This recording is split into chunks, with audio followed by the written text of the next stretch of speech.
Esto es América Noticias bajo la dirección general de Carlos Basallo. Comenzamos. Hola gente buena, soy Camilo Egaña y estas son las claves del día.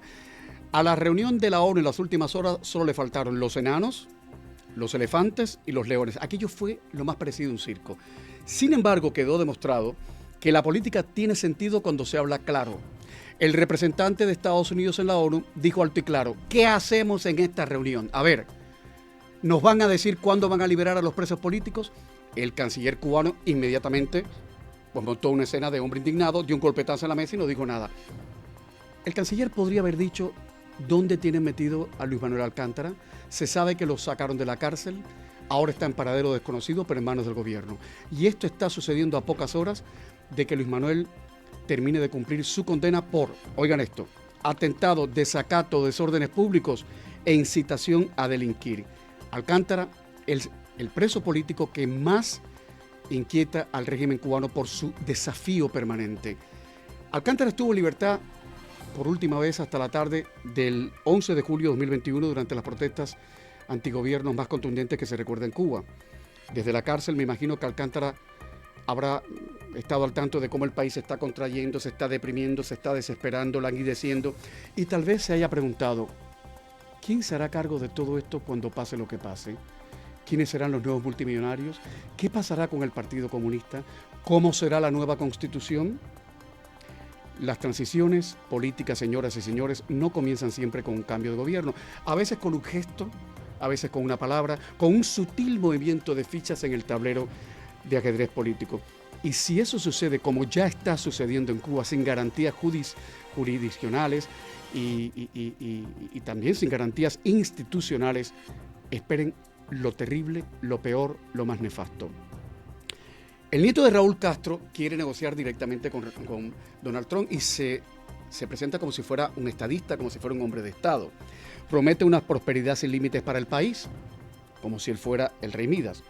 El periódico USA Today, que lo entrevistó, dice que Washington ve al nieto de Raúl Castro como alguien con quien se puede negociar y precisa que se ha reunido al menos en 2 ocasiones con Marco Rubio. Una en enero, tras la captura de Maduro, otra en febrero en una isla del Caribe. Y yo pregunto hasta ahora lo que usted se pregunta: ¿por qué Estados Unidos se reúne con el nieto de Raúl Castro y no se reúne con el único hijo de Raúl Castro que tiene credenciales intelectuales mucho más sólidas? Tal vez porque la Casa Blanca no quiere hacer nada que huela a los tiempos de Obama. En ese momento, recordemos, el único hijo de Raúl Castro fue el que dirigió, junto con la Iglesia Católica, el operativo diplomático que hizo posible que Estados Unidos y Cuba restauraran las relaciones diplomáticas. Así las cosas, preguntamos: ¿el cangrejo es una criatura creada para el momento, es una criatura circunstancial y nada más? ¿El cangrejo es una fichita en el tablero del ajedrez político y ya? Quienes le conocen dicen que el nieto de Raúl Castro no tiene apetencias políticas. Mire, si así fuere, el cangrejo sería la excepción que no hace sino confirmar la regla. Porque hasta un sanador de almas que vive aquí en Miami dice que él quiere ser presidente de Cuba cuando pase lo que pase, y ha pedido ayuda a una señora que por un pelo acaba de ganar la presidencia de Perú. Yo te quiero pedir ayuda, mentoría. ¿Sabes por qué? ¿Por qué? Porque yo siento que si Cuba se convierte en un país libre, a mí me gustaría aportarle a ese país. Y me gustaría que tú me entrenes para ser un buen presidente de Cuba. Y no es el único, ¿eh? No es el único. Más de uno sueña ya en Cuba con tener su propio partido, su propia emisora de radio, su propio periódico. Tal vez un oscuro cuadro del partido en un oscuro municipio de provincia en Cuba esté soñando ya con tener su propia compañía, su propia empresa. Una empresa que hasta ayer era la ganadora de la emulación socialista. Yo me pregunto lo que usted se pregunta: ¿qué tiene el poder? Porque algo tiene que tener el poder para que un sanador de almas que vive aquí en Miami y un oscuro político o cuadro del partido en Cuba quieran ahora ser presidentes en la isla. Algo tiene que tener el poder para que a algunos el poder les resulte más atractivo que el sexo y el chocolate. Ahora, los titulares, que hay mucho que contar, ¿eh?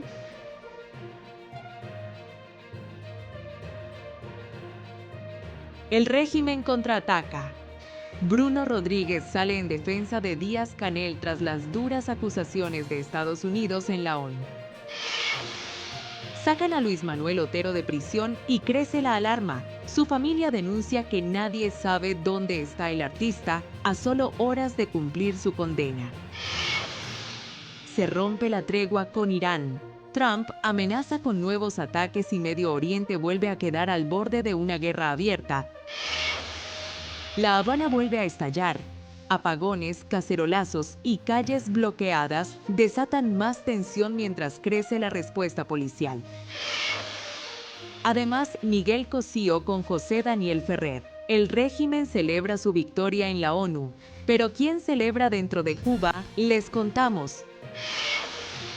Félix Guillermo habla con Antonio Rodiles sobre el momento que vive Cuba, la creciente presión interna y las expectativas que existen en torno a una posible decisión de Donald Trump frente al régimen. Información confiable y al momento. Aquí en América Noticias.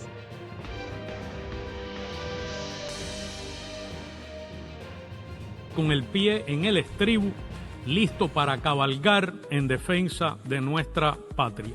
¿Se ha referido usted además a nuestro presidente? Apenas un día después del intenso debate sobre Cuba en Naciones Unidas, el régimen volvió a responder con el mismo libreto de siempre. La sesión extraordinaria convocada para denunciar el embargo terminó convirtiéndose en un escenario donde Estados Unidos puso el foco sobre la represión, los presos políticos, el control económico de Gaesa y los privilegios de la cúpula, mientras millones de cubanos sobreviven entre apagones, escasez y una crisis que no deja de agravarse. La Habana, sin embargo, evitó responder a esos señalamientos. En cambio, Bruno Rodríguez salió a defender a Miguel Díaz-Canel y aseguró que el gobernante cubano correría la misma suerte que el pueblo si algún día Estados Unidos decidiera actuar contra el régimen.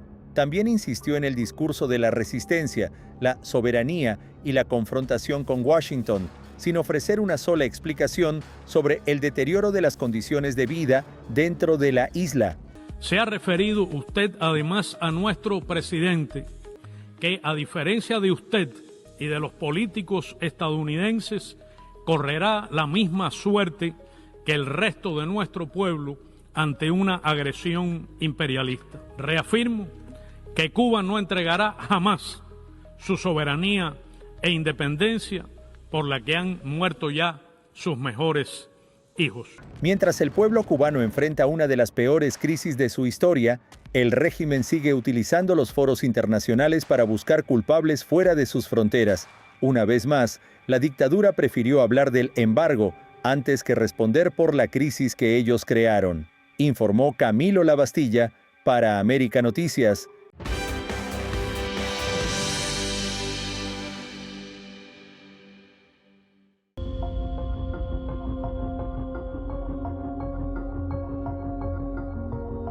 A solo 2 días de cumplir su condena de 5 años, el artista y preso político Luis Manuel Otero Alcántara fue sacado de la prisión de máxima seguridad de Guanajay. Sin embargo, su familia, sus allegados y las organizaciones de derechos humanos aseguran que nadie conoce su paradero y que continúa bajo control de la seguridad del Estado. La incertidumbre disparó las alarmas porque durante meses organizaciones como Cubalex advirtieron que el régimen podía fabricar un nuevo proceso penal o recurrir a cualquier maniobra para impedir su liberación, una práctica denunciada anteriormente contra otros opositores. Otero Alcántara, fundador del movimiento San Isidro y uno de los rostros más conocidos de la disidencia cubana, fue arrestado el 11 de julio de 2021, cuando intentaba unirse a las históricas protestas que sacudieron la isla. Meses después fue condenado a 5 años de prisión por cargos que organizaciones internacionales consideran motivados por razones políticas. Precisamente ayer su imagen fue mostrada ante la Asamblea General de Naciones Unidas por el embajador estadounidense Mike Waltz,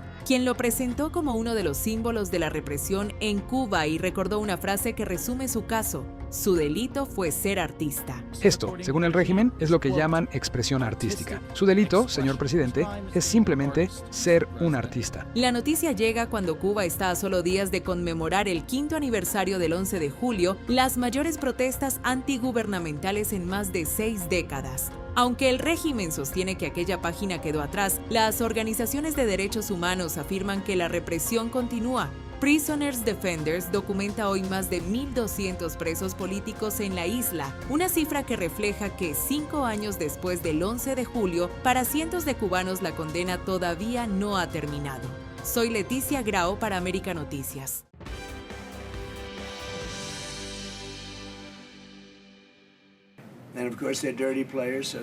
Y claro, son unos tramposos. Van tras todos, probablemente incluyéndome a mí. Llevo años en el primer puesto de su lista y son un montón de gentuza. ¿Quieres saber la verdad? Son gentuza. Y por eso no nos caen bien. A mí no me caen bien.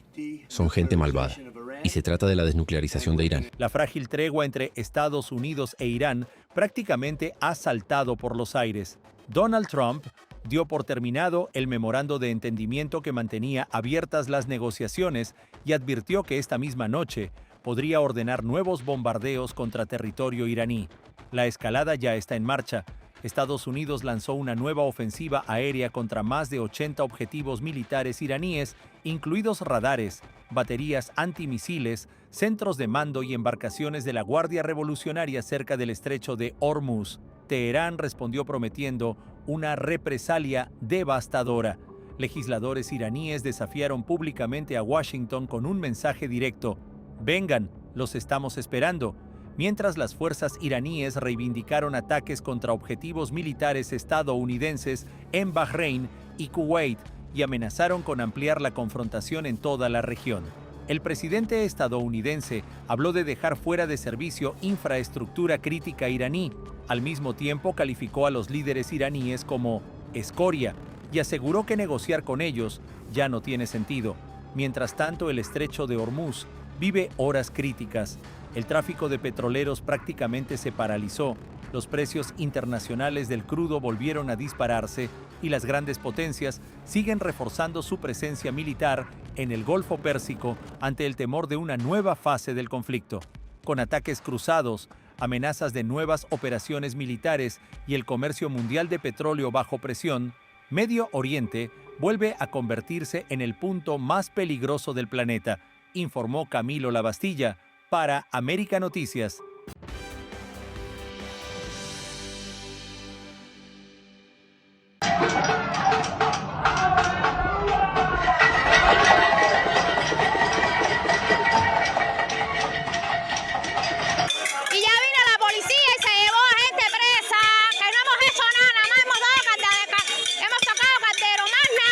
La crisis eléctrica en Cuba sigue empujando a más personas a las calles. Este martes, vecinos de varios barrios de La Habana volvieron a protestar contra los apagones, desafiando la presencia policial y el riesgo de ser detenidos. Las manifestaciones fueron reportadas en Jaimanitas, Guanabacoa y Alamar. En algunos sectores, los residentes denunciaron que llevaban cerca de 50 horas sin electricidad y que cuando finalmente regresó el servicio, apenas duró un par de horas antes de volver a desaparecer. Los cacerolazos se escucharon otra vez mientras decenas de personas salían de sus casas. En Jaimanitas, los vecinos denunciaron que la policía cerró calles, acordonó varias zonas y comenzó a fotografiar a quienes participaban en la protesta. Otros aseguraban que los únicos edificios con electricidad eran las instalaciones militares. En Guanabacoa, los manifestantes llegaron incluso a bloquear calles e incendiar montones de basura como señal de protesta.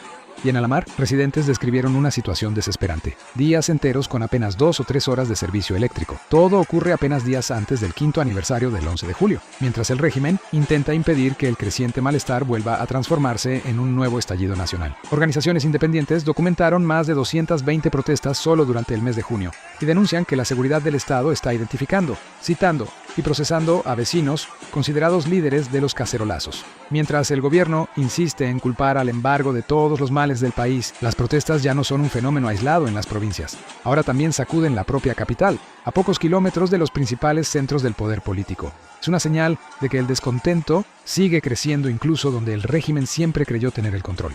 Porque cuando falta la luz, también faltan el agua, los alimentos, los medicamentos y la paciencia. Y cada cacerolazo que se escucha en La Habana deja más claro que el miedo ya no alcanza para silenciar el malestar de los cubanos, informó Enrique López para América Noticias.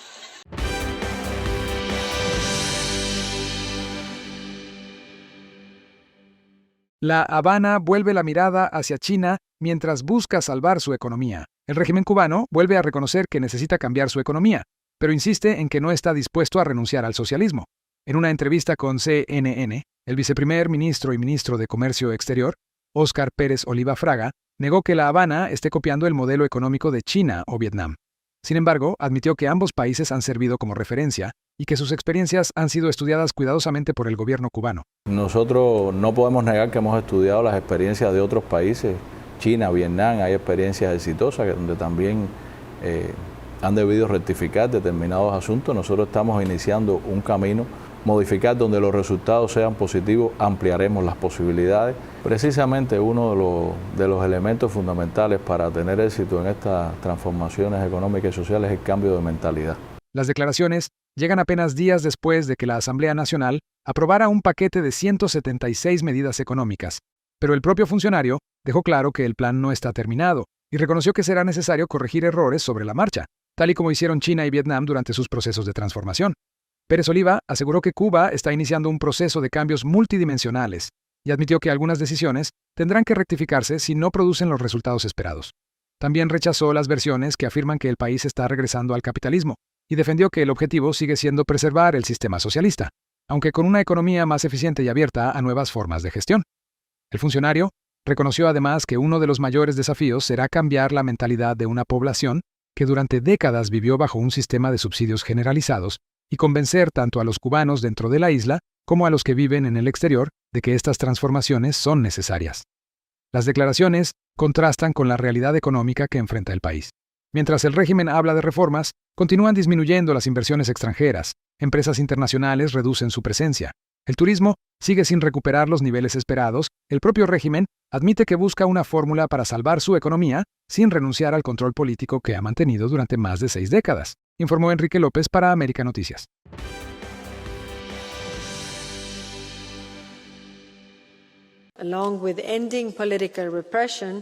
Además de poner fin a la represión política, La Habana también debe abandonar el férreo control sobre la economía que frena el desarrollo del país. La Unión Europea elevó este martes la presión sobre el régimen cubano y lanzó uno de sus mensajes más directos de los últimos años. Desde la Asamblea General de Naciones Unidas, Bruselas reclamó la liberación de todos los presos políticos, el respeto a los derechos humanos y reformas económicas y políticas que, según afirmó, ya no pueden seguir postergándose. El representante europeo dejó claro que la grave crisis que vive Cuba no puede explicarse únicamente por factores externos. Por el contrario, sostuvo que el gobierno cubano tiene la responsabilidad de impulsar cambios profundos para sacar al país del colapso económico y social, abrir espacios de diálogo con la sociedad civil y poner fin a las detenciones arbitrarias. Bruselas también exigió a La Habana dejar de respaldar la agresión rusa contra Ucrania y tomar medidas para impedir que ciudadanos cubanos sean reclutados para combatir junto a las fuerzas de Moscú. Las declaraciones llegan en un momento especialmente delicado para el régimen, después de una nueva ola de protestas por los apagones, con más de 1,000 presos políticos documentados por organizaciones de derechos humanos y a pocos días de cumplirse el 5º aniversario del estallido social del 11 de julio de 2021. El pronunciamiento adquiere un peso especial porque proviene de uno de los principales socios políticos y económicos de Cuba, es decir, las exigencias ya no llegan únicamente desde Washington. Ahora también Europa reclama la liberación de los presos políticos, el respeto a las libertades fundamentales y reformas profundas para sacar al país de la crisis. El mensaje deja claro que, para buena parte de la comunidad internacional, el problema de Cuba ya no se limita a una crisis económica. La presión se concentra cada vez más en la falta de libertades, la represión y la ausencia de cambios que millones de cubanos llevan años reclamando, informó Enrique López para América Noticias.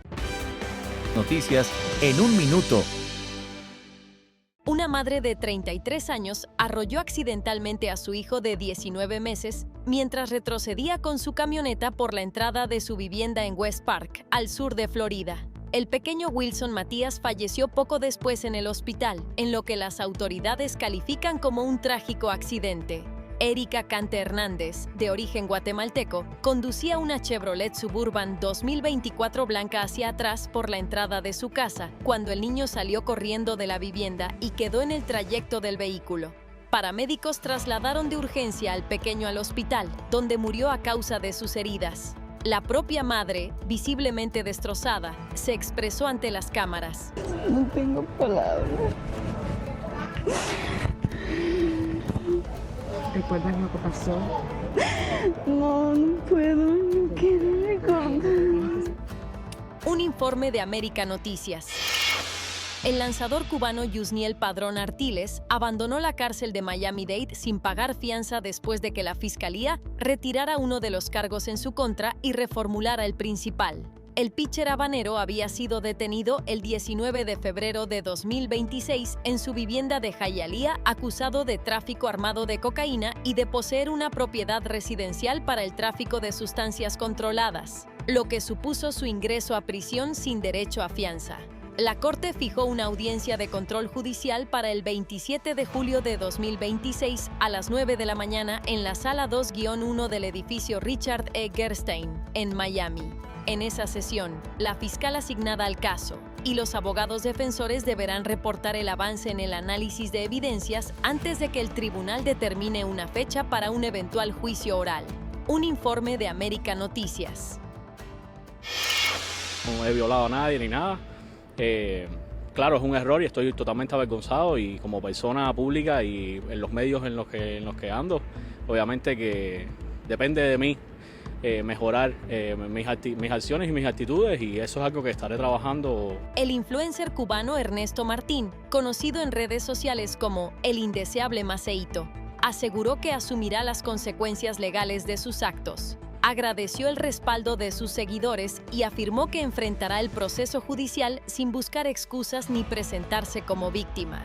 La detención ocurrió durante una operación encubierta realizada por las autoridades de Miami-Dade. De acuerdo con el informe policial, Martín respondió a un anuncio publicado en un sitio web utilizado para ofrecer servicios de acompañantes y posteriormente acordó un encuentro con quien en realidad era una agente encubierta.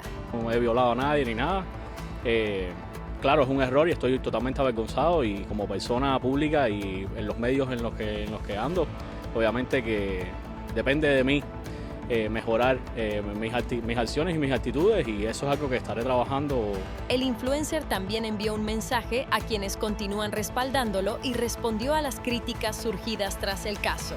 Normal no significa que sea legal, y más que nada que tengo que afrontar la vida y que no puedo dejar que los comentarios malintencionados de cualquier persona manchen la reputación que yo mismo he creado con el trabajo bueno y constante que he hecho. Un informe de América Noticias.